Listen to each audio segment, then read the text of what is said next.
Hey guys, Chris here at GRJ Offroad. Just wanted to show you today's build. We got a 2021 Toyota Tundra.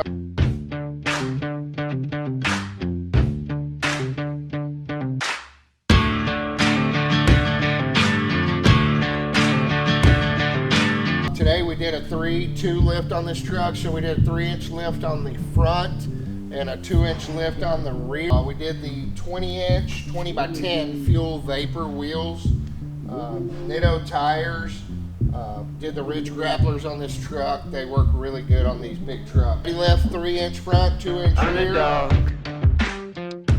Play the part. They call me an outlaw.